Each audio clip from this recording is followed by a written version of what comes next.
Sabi ng Diyos, ako'y nakakita sa lahat ng maling landas. Nahihirapan ang kanilang kaluluwa, aking pinagmamasdan. Ilawan ang daan patungo sa katotohanan.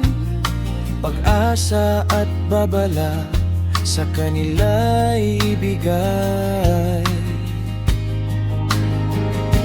Kapag sinabi kong mamamatay ang taong masama, pero hindi mo siya pinalaan o pinagsabi ang lumayo sa kasamaan para maligtas, mamamatay ang taong iyon dahil sa kanyang kasalanan. At pananagutan mo sa akin ang kamatayan niya, pero kung pinagsabihan mo siya at hindi siya lumayo sa kasamaan, mamamatay siya dahil sa kanyang kasalanan. Pero wala kang pananagutan sa akin.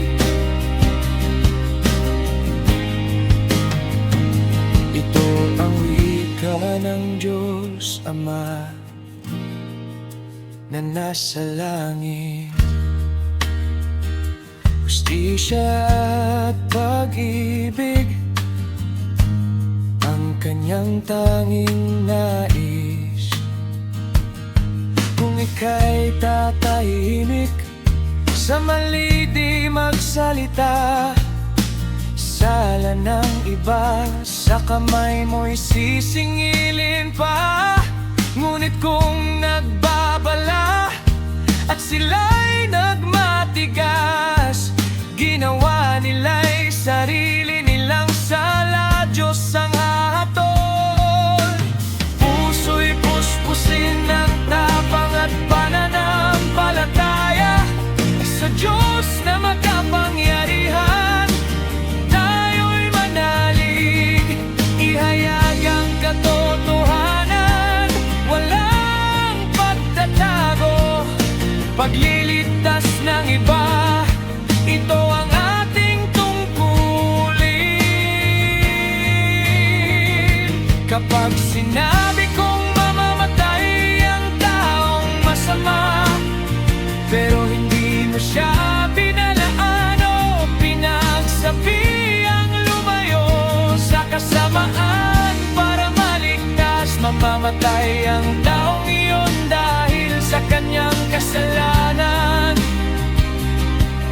At pananagutan mo sa akin ang kamatayan niya, pero kung pinagsabihan mo siya at hindi siya lumayo sa kasamaan, mamamatay siya dahil sa kanyang kasalanan.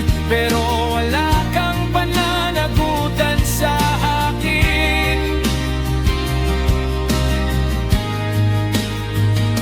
Ito ang wika ng Diyos Ama na nasa langit. Hustisya at pag-ibig ang kanyang tanging nais.